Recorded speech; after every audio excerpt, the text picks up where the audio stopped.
Hi, welcome back to the Automatic Assets podcast. Today we have a super special guest, Lisa Ryan, signing in to talk to us about all things culture and the future of the workplace. Lisa, thank you for joining us. Oh, thanks so much for inviting me. It's great to be here. Lisa, you are a culture expert, public speaker, author, and historical welder or part-time welder.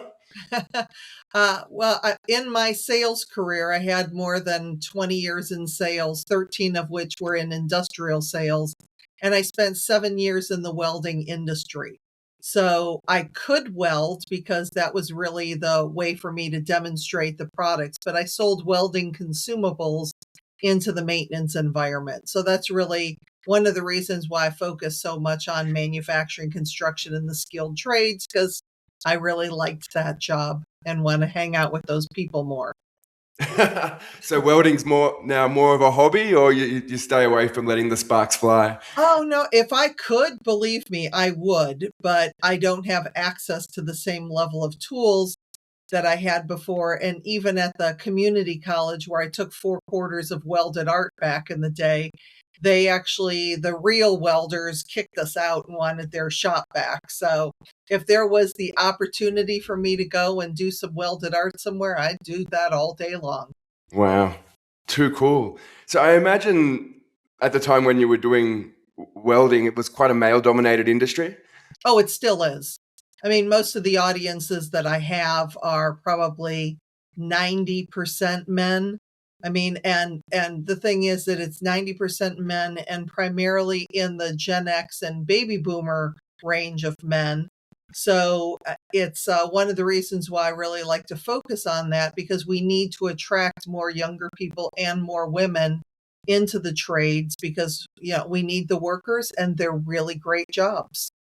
Yeah, that was going to be one of my first questions to you. Was I think we should start off with your key purpose, your key value proposition, which is Grategy, which is you say is the only word that you own.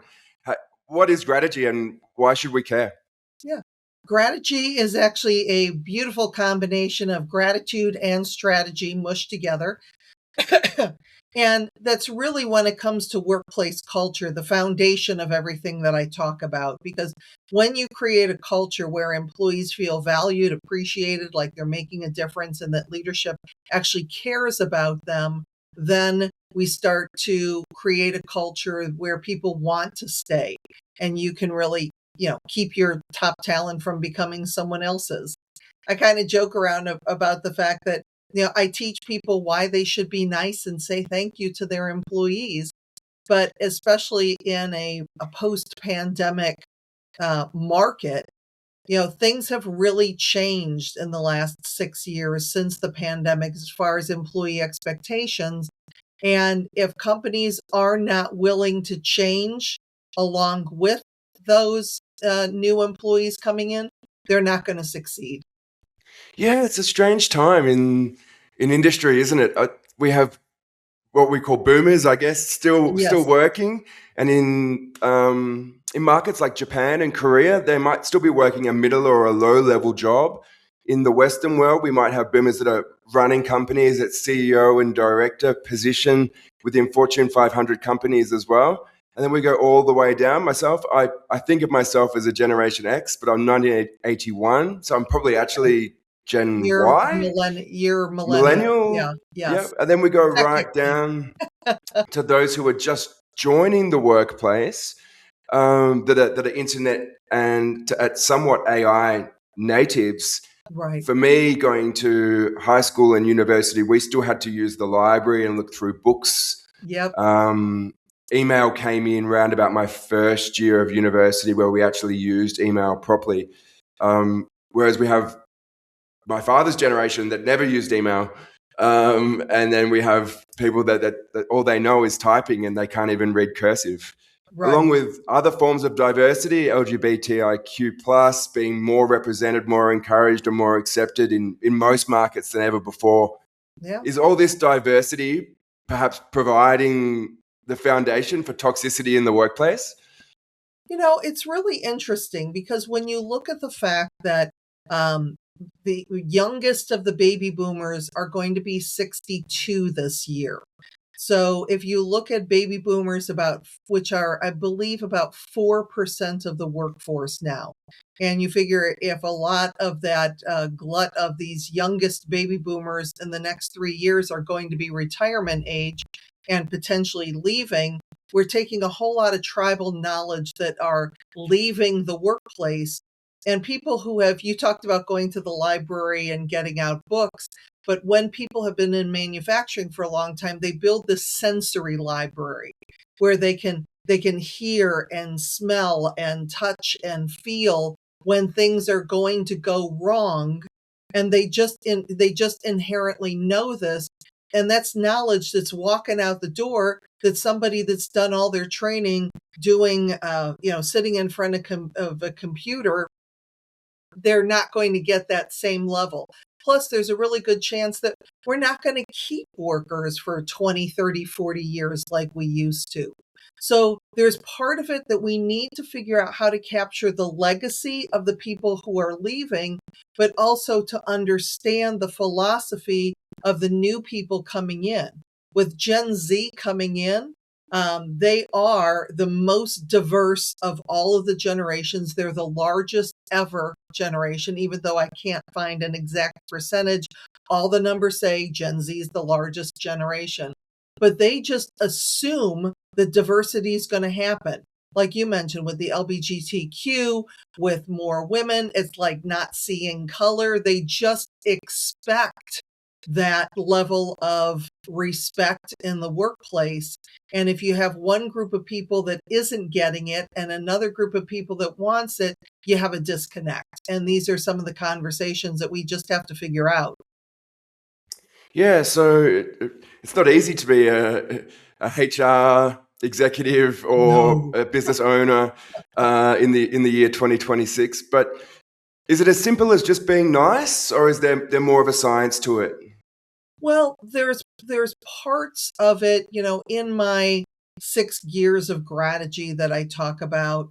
It starts with attitude, and that really is changing your attitude to welcome more people into the workplace. I talk about appreciation, which is a personal practice of finding the good. The next gear is access. So that is not only access to leadership without having to jump through a lot of hoops and climb a lot of levels, but also access to the tools, resources, and training that employees need, not only to do their job but they can be better as a person tomorrow than they are today, more knowledgeable, more skilled. Then the next gear, fourth gear, is applause. So how do we tangibly recognize somebody for a job well done? The acts of service, that is a huge one, because that's the why we do what we do, how we're making a dent in the universe, how we're contributing to the greater mission and feeling a part of something that's bigger than us. Because that's another thing with millennials and Gen Z coming in, is that they want to make sure that the companies that they're choosing are doing the things right. They're taking care of the planet. They're looking at sustainability. They're looking at giving back, all of those things. And then the last gear is accountability, because there's way too many times that we go to a program, take a course, whatever it is, and engagement becomes a check mark. Okay, it's like, what do I need to do to engage my employees today? Check. A few But if slices of we look at pizza. this, we look at it as a long-term process, then we're much more likely to be successful. So it is much more complicated than a few slices of Yes, pizza. absolutely. Yeah. And foosball and pizza, nice to have, but that's not going to cut it if that's all they're getting. Needs to be something more thought through than that. So when you talk Yes. about the love language, the acts of service piece, I Yeah. associate that straight away with the love language sort of structure. Yeah. Is it a carbon copy of that, or is it more put into a business context rather than sort of a relationship marriage kind of concept? I think it's it's a little bit of both, because the love languages, when you have, your words of affirmation, that's probably going to fall more into the applause, the recognition. When you have gifts, that may be, the access to the tools and resources and stuff. It may also be the why. Quality time, um, that would probably fall more into that because people know that with the time that they have, that they are doing good.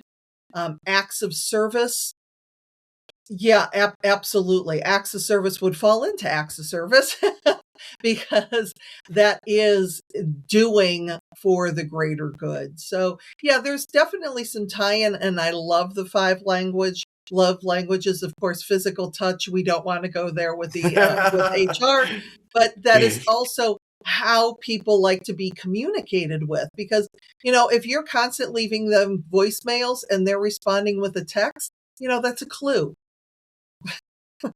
Really? Okay. Let's dig into that. So the mode of response to a communication, could that just be that like we were saying before, the new generations into the workplace, maybe they don't Yeah. like taking a phone call, or maybe they. Oh, it's shocking to me how people don't love the phone. I still love the phone, and I just like call. I'm one of those annoying people that if somebody sends me a long text, I'm going to give them a call because number one, the texts don't convey emotion. And it's not just like in sending emails when I used to do my communication classes. It's not the mood that you're in when you send the text. It's the mood that I'm in when I'm reading it. Because if you send me a text and you're like, have a nice day with a little smiley face, I'm sitting now, he wants me to have a nice day. Who does he think he is? You know? So I would rather just pick up the phone, get on a Zoom call, have that person to person interaction. And I believe in a world again after the pandemic where people are just lonely and we need that human connection with people. But there's so many different ways. I mean, when you're looking at the older end of the spectrum, that is going to be more in person, more telephone, more email. When you look at the younger end of the spectrum, that's going to be more Instagram, TikTok, WhatsApp, Slack, text, all of those. So we have to find a happy medium where we can communicate with people in the way that they prefer to be communicated with. Yeah, that's really interesting. So you're saying that basically there's a sort of interpretation scrambler there. So if I say to you, "Hey, Lisa, good job," you might take it as patronizing, as like, "You did a great job." Uh-huh. Well, and the thing is, and you can say that, but it's the specificity. So if you were to say, Lisa, great job, I might be like, well, what was so great about it? But if you said, Lisa, the way that you handled Mrs. Smith when she called, I mean, she was hot when she called, and you have such a good way with people on the phone that you calmed her down, and we're keeping her as a customer, and I just want to acknowledge that.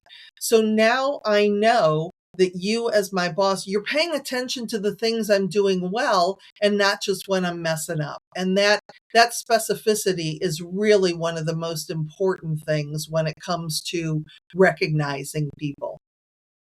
Fantastic. So is this what we see advertised on job boards when employers and recruiters talk about soft skills? Or is soft skills more complicated than that? Well, and I hate the term soft skills because they really are essential and that makes them seem like they're soft. But if you look at, two managers and one manager is keeping their people, they love working for that manager, they respect them, they get work done, they're productive. And then you have another manager that, it's like you can use the revolving door as a fan because people are leaving so quickly. That's a problem. I mean, we know that people don't leave their jobs, they leave their managers. Now, sometimes if they have a best friend at work, they're going to stay longer because they have their BFF working there, and that'll take away some of the stress of a terrible manager. But I will tell people all the time that if, sometimes you have to make a difficult decision if there's nothing that you can do to get upper leadership to kind of buy into this and they pass it off to HR and they just say, well, HR takes care of culture. That's not my thing. Your people are going to leave. So when I have somebody come up to me after a program and they're like, oh, my company really needs you. I'm like, they're not going to hire me because they're not going to invest in me.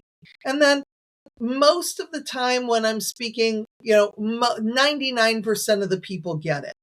And I will have one person come up to me and they'll be like, you know what?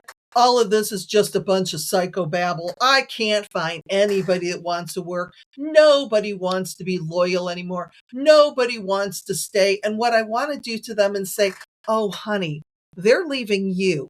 But I don't say that because that's my inside voice. And I know those people exist. And it shocks me how much, after all the work that I've done, Gallup has done. I mean, Gallup has been measuring employee engagement since the early 2000s, and yet people are still treating their employees like crap. And it's just dumb. Yeah, for me, I think I first entertained this idea with the John Maxwell series of books, Oh, he's awesome. the 21 Laws of Leadership. Yep. John Maxwell sort of says, he outlines that maybe you should start with who within the company. So when you're looking at who you should recruit, it's very much about who are they, and before you decide what the mission and what the company is actually going to do, the services that you'll provide, the problem in the world that you're going to fix. Where someone like maybe Simon Sinek wrote the book, start with why. So there's sort of a disconnect there, or are they saying the same thing but in different ways? You know what? I really think that, like, in my sessions, one of the things that I say pretty consistently is to hire more slowly and fire more quickly. You want to make absolutely sure that you get the right person on there who's a good fit with your culture, who may not have the pedigree or the background that you need. I mean, I think of me in the welding industry. I had no idea even what welding was. But my boss, Dale, took a chance on me, and I was there for 7 years, and it was one of my favorite jobs ever. And I did extraordinarily well there. It wasn't the experience that I was bringing in, it was that spark that is what he was looking for. My husband, actually, he's coming up on his 5-year anniversary. When his company, he was looking at leaving it because it was just a toxic waste dump of a workplace. But with his new job, it was like 6 interviews and 5 hours of personality assessments because they were looking at his boss, Katie, was being promoted and they were looking to fill her space and they wanted somebody who could do that. And Scott, at the time of his interview, he was 59 years old. He's still the oldest person that works there by far. He has coats older than most of the people that he works with. But he loves it and they love them, and he has no intention of leaving because they took the time to make sure that they brought in the right person. So I think that they're both saying similar things, is that, when you're looking for the right who to bring on, the right who a lot of times is going to have the right why that they are joining your organization. So yeah, I could see it from both sides. How do you do that though? How do you measure motivation, passion? I've heard bosses before say you're a great cultural fit or she's a great cultural fit.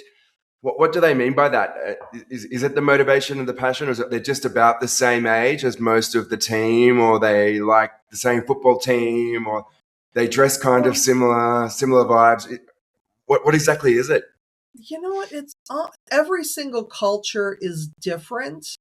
So that would be hard. A lot of times, if you're, no, I also recommend, for example, doing stay interviews where you are asking your employees why they stay, what keeps you here, what's your favorite part of the day.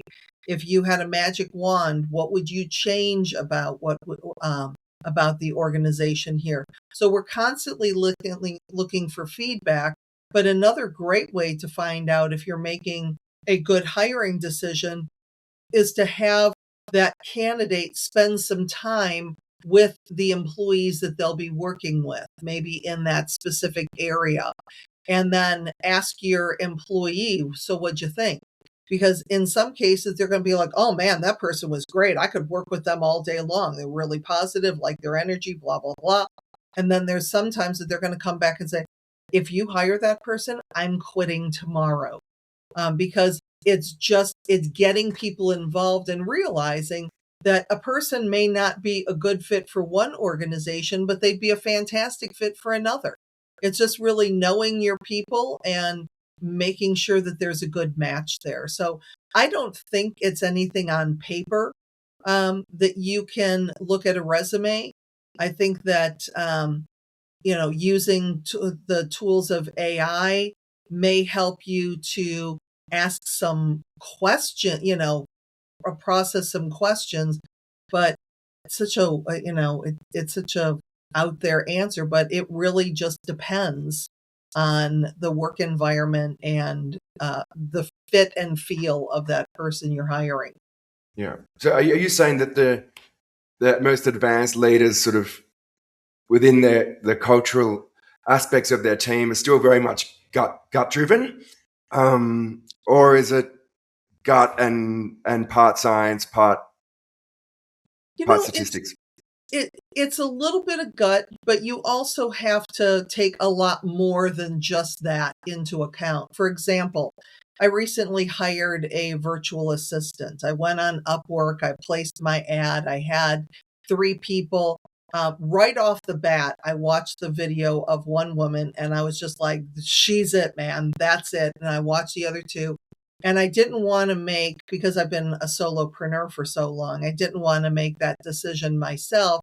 So I took the transcripts of the conversations that I had with them along with the backgrounds that they sent me on Upwork, and I put it into ChatGPT and I said, give me some background on what you think of these. And with the first woman that I really liked, Chat kind of brought me back down to earth. I was like, well, she's got this experience, but is she going to do this? And have you considered this? And because I wanted to hire her the second I got off the phone with her, and Chat was like, take a breath, wait until tomorrow. Let's get away from the energy of the moment.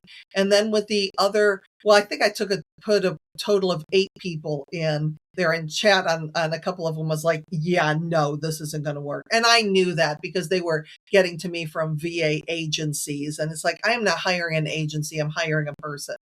But I think that using those tools to kind of narrow it down, but even more importantly, to what Chat did for me is help me to ask the questions that I needed to ask.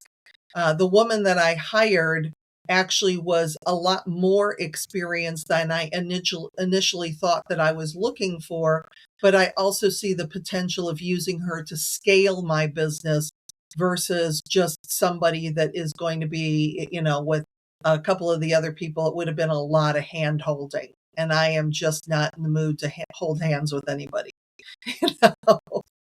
Yeah, I get that vibe. Yeah.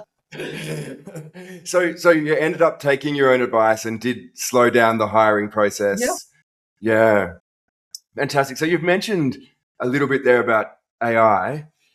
How do you think AI is going to change the culture of workplaces, both blue collar and corporate, and the gig economy, and all these other things that are now impacting on how work gets done? It's so interesting because it changes so much every day. On one hand, I think that we give AI too much credit because we really do believe that it can do everything.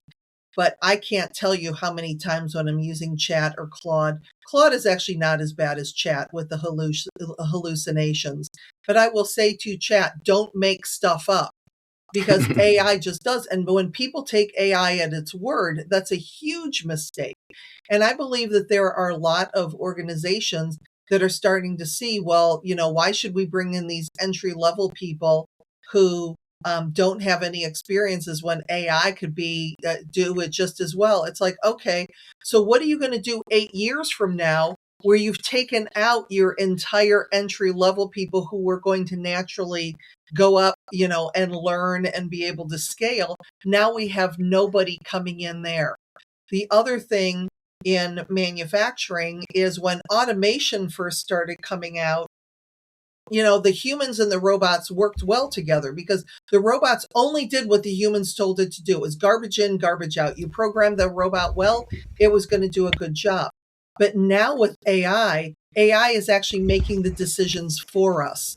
And so we're starting to get rid of human judgment, which is what my upcoming book is about, because it's kind of a cautionary tale of making sure that we always leave room for human judgment, because the AI can figure out to a point. The AI can figure out what may happen based on what's happened before. It can figure out the what, but the AI doesn't know the why. The AI doesn't know the why of that person who's been on the floor for 20 or 30 years and just kind of know these things. And here's what's happening. A lot of times that experienced person in the plant will be like, you know what, something's wrong with this machine. I think there's a bearing that's going to blow any day now. And they're like, you know what, the AI says that it's fine. Dashboards are green. Just go back to work. Don't worry about it. And after so many times of being rejected of experience versus machine, I'm going to stop sharing my thoughts because I'm like, well, they're going to listen to the machine anyway. So, and not only that, now I'm starting to feel irrelevant. And now I'm like, I need to go somewhere else with people who are going to, allow me to use my brain, figure things out, and feel like I've accomplished things versus just acknowledging what the AI is saying. So, yeah, I can't even imagine. We need to start preparing for jobs that don't even exist yet. I mean, we have no idea where this train is going, and it's exciting and it's really scary too. Yeah, sure. As we're recording this week, there's been a massive breach in one of the large language models, and one of the you mentioned Upwork before. One of the competitors to Upwork, Mercor, has been absolutely affected. They're using AI for synthetic interviews, and there's all sorts of data and it's not clear yet what the blast radius of that is. But within my industry, which is AI, cybersecurity, and tech, it certainly seems that it's been let run free more than those who have studied philosophy rather than technology kind of understand the ethics and the ability more than those who have just studied the ones and the zeros. So it's a very interesting time, even this specific week, which is very unfortunate because these things usually take back from the product. But I think in this case, there's so much hype around AI that it'll move forward regardless of these things happening. And it will happen again with another organization, with another set of data, with another group of victims, and again and again and again after that. And again, it's different now too, because people will always use technology for evil and they'll always use it for good. We'll always have that divide. So now, when phishing first came out, it was like you'd be able to tell because the logo was wrong or the words were spelled wrong, or you can click on the email address and it would be like at fgcbw.com instead of eBay. But now it's like with AI, where they're cloning your voice, where they're cloning your image, where they're doing all of these different things, there's still, and we go back to human judgment. If I'm getting a weird Zoom and from you, the CEO of my company, saying, hey, I need you, I'm stuck in Africa right now. I need you to wire me $10 million. I'm seeing you on the video and you are saying these words to me. And if I don't have that level of judgment, I may just do it instead of calling your secretary and saying, is Richard, have you heard from Richard? Is this real? Because it's gotten to the point where I've responded to new emails, like sent a new email to one of my friends who I thought got caught in phishing, and and the scammer responded to me. So I actually called him on the phone. He's like, I got my hair on fire right now dealing with this. But I took those 3 steps before I don't click on anything because it's just, I It's don't the know where best it's going to end policy. up. It's definitely the best policy. So do you think with the advent of AI, and like you said before, the entry-level jobs, I'm guessing with welding, people went through sort of an apprenticeship or discipleship sort of process before you were allowed to do things totally on your own. Mhm. And you would have had probably a safety culture within the plant. Yes. Naturally, safety culture is a given, but then there's another culture that goes over the top of that. Can that culture sort of be defined in those sort of instances where, you know, if culture fails or if someone doesn't live up to safety culture, someone could get hurt or even worse? Yeah, well, safety culture in manufacturing is always at the top is always at the top. And I can't tell you, I know in one of my books, my last book, thank you very much. I was interviewing one of the people on my podcast, Ray, and he was a CEO of a company, and he called it that they ran a safety culture that was so tough that their customers would call them like safety Nazis. Okay. I mean, they were that strict. And yet, when he was on the golf course on a Saturday afternoon, he got the call that no CEO wants to get. One of his electricians had come into the shop on that Saturday, tried to get to his kid's baseball game, so didn't do the proper lockout, tag out procedure, and ended up getting electrocuted and dying. So, we can't take shortcuts because we don't know when. Another one, I was speaking for a textile association, and they were talking about a guy that was working in a dryer. And he did not lock out, tag out. So imagine a big industrial dryer. This guy's on the inside. Another person does not know it, turns the dryer on. He was in that dryer for 13 minutes until somebody noticed the ladder and his watch laying on the floor, and they opened up the dryer and found him. And obviously, he did not survive that. But it's just these simple shortcuts that we're taking when lives are at stake, when we just kind of slow down. And, you might say, just like Ray did in the shop, well, we've never had a safety incident. Well, you don't have a safety incident until you do, and then it's bad. So that will always be part of the culture. The other thing about it, real quick, is that if I am only making sure that everybody's being safe because I don't want to get in trouble with OSHA in the United States, the Occupational Safety and Health Association, that's one way of looking at it. But if I want to keep my workers safe because it's so important to me that you go home every night safely to your family with all your digits in place, that's a completely different philosophy. And the company cultures that survive the most are the ones that care enough about their employees. And that's why they are so focused on safety. Yeah, it's not just in the blue collars and in the factories as well. Within cybersecurity and within tech, we have human safety first as well.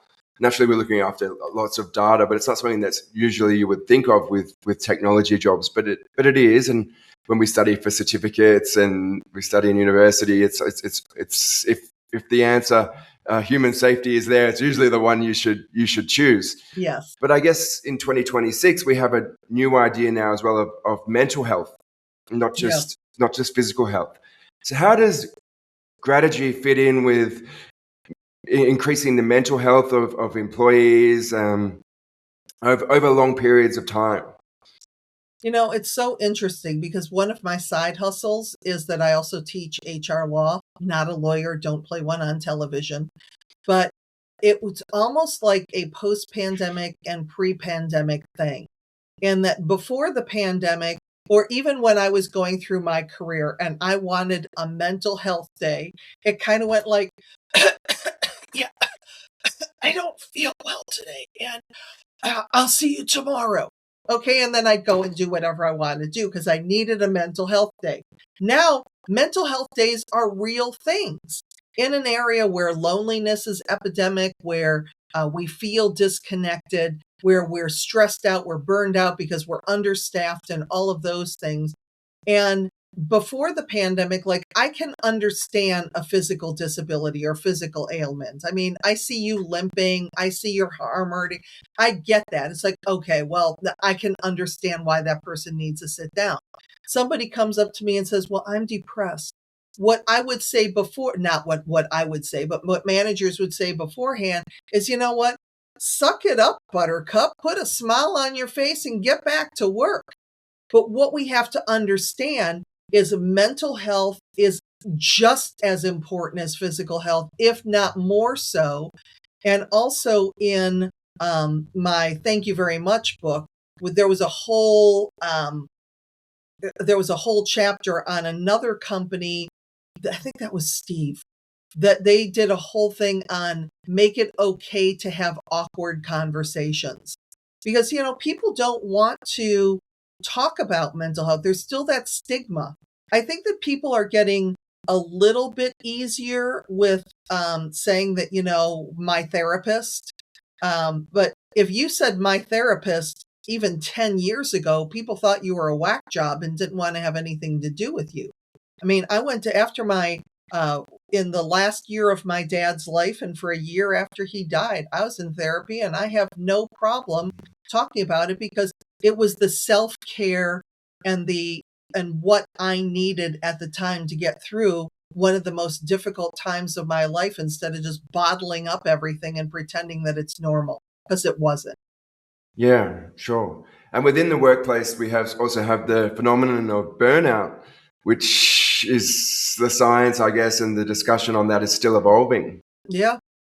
Yeah, I have lots of friends that, burnout is their subject that they talk about in speaking and training and consulting. But it is a big thing because we see how much more productive people are. You have a person that quits or gets fired, and the staff kind of picks up the pace, and some managers will be like, oh, we're still getting the work done. Let's not bring that person in. And here's the people that thinking this is going to be temporary. And so they're just pitching in, helping out, doing the work. And now they find out that this is going to be permanent. And it's like, you just can't keep up at that pace. It's not sustainable. No. But it doesn't make it easier if you get those words of affirmation, or you get that thank you. Like, over how long is it sustainable if you do add in those that Grategy? Yeah, in the workplace it's great, but we still need boundaries. We still need to making absolutely sure if your employees get 2 weeks vacation, you make sure that they take those 2 weeks vacation. You make sure that you give them time off and days off and whatever that is. I tell my audiences all the time, do not be sending emails at 2:00 in the morning because you can't sleep, because your younger employers are going to be like, oh crap, I got to be on 24/7. I got to respond to this, versus just schedule the email for between work hours. We need those boundaries, even during the pandemic, of when people were working from home. I mean, it was good because they're working from home, and even remote employees now.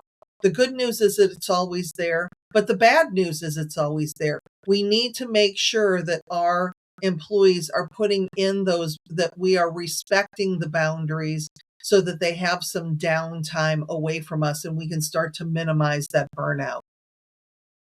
Fantastic. Great insights there. When I was growing up playing sport, only the winners got a trophy. And maybe someone would get a participation award or most improved or coach's award or something like that. But only the winners got a medal or a trophy. Yeah. That sort of changed in the last 20 years. And kids playing sport sometimes are not even allowed to know who won or lost unless they're keeping track in their head in a soccer game or anything like that. So how do we manage? I think you know what question I'm going to ask. Yeah.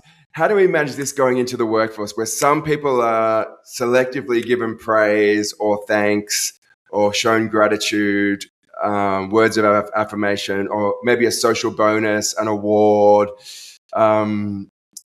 when all their friends that are sitting next to them, or work colleagues, think that we all are a team and everyone should get the award, and they're being singled out. How is that a thing? And if it is, how do we manage that? Well, I think that really recognizing your employees, some of them are going to be much easier to recognize than others. But if we just make a conscious effort to connect with people and catch them in the act of doing things well.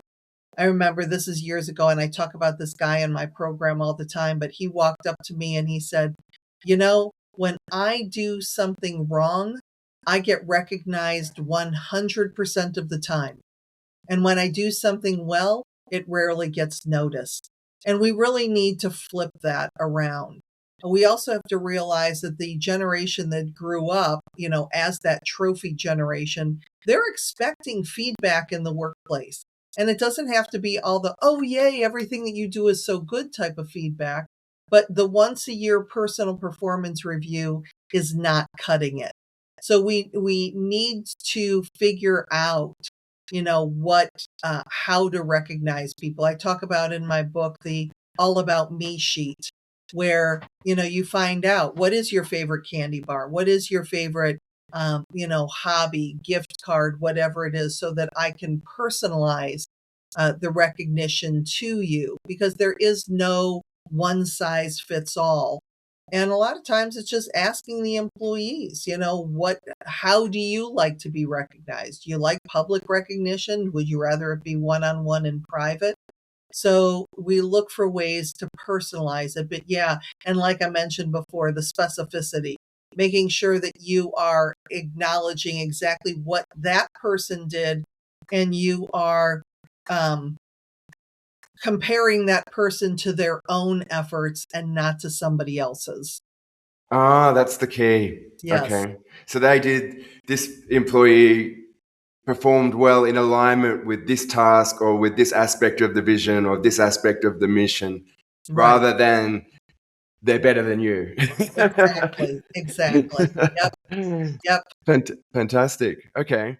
And then my last question, with AI and this technology taking away, we're supposed to be able to take away these repetitive tasks, does that free up managers and bosses to really engage with their employees in some kind of Grategy?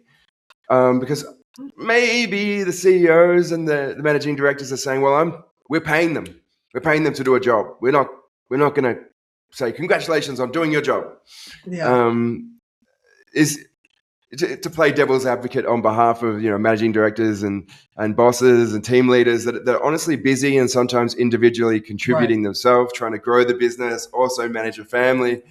How do they find time to do this? How should it be prioritized among the tasks? It's kind of funny. One of my friends had told me the other day that sometimes ChatGPT will get into almost like clickbait, because you ask it a question to help you do a task, you get the answer you want, and then Chat says, but if you want, I can show you the 5-minute secret that other people use. And I will say, okay. And then Chat will say, and if you want, so I can go in with one thinking it's going to be a 5-minute question. And then, 2 hours later, I'm still going through the same thread.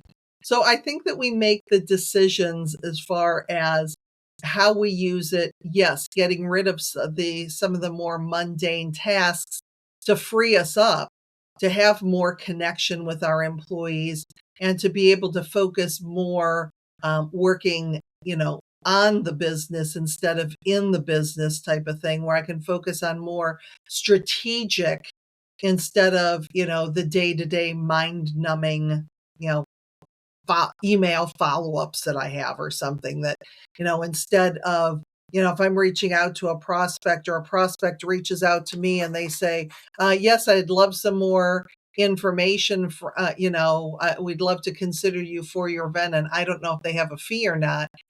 For me to write an email to them to say, well, got any money to pay me is one thing, or I can put it into chat and say, here's what they're looking for. Create that email so that it's more nice and professional, and I can find out approximately what their budget is. So, you can use it I use it to take what I want to say without having to spend the hours and hours thinking about creating the perfect email. Because when you use AI long enough, you also know that it gets to know you pretty well. So the languaging that it uses for me really does sound like me, with a couple tweaks here and there where I will Lisa Ryanize it. So are you saying that at some point we might see Lisa AI? Well, I don't know about that, but Well, in the meantime, we'll just have to make do with your books. I believe there's 13 and a 14th coming. Yeah, there's 12 out, the 13th, which is Smart Plant, Aligning AI, Automation, and People. The target launch date for that is June 6th. June 6th. And where can we find it? That will be on Amazon. I will also probably have it on my website, but of course, Amazon is the easiest way to get books. It is a hardcover, which is the first time I've done that. So it'll be hardcover and Kindle. So you have your choice. Oh, fantastic. And you can download the Kindle app onto any device anyway. Oh, yeah, exactly. Yeah. Yep. Terrific. Okay. Well, we'll put all the links to your website and existing materials in the description from this podcast. Okay. But thank you for joining us here on the Automatic Assets podcast. I hope you had a good time. I've loved every minute of it. I did. Thank you. Thanks, Lisa. Well, until we see you next time, all the best. And I look forward to reading Smart Plant. Thanks. Okay, bye now. Bye.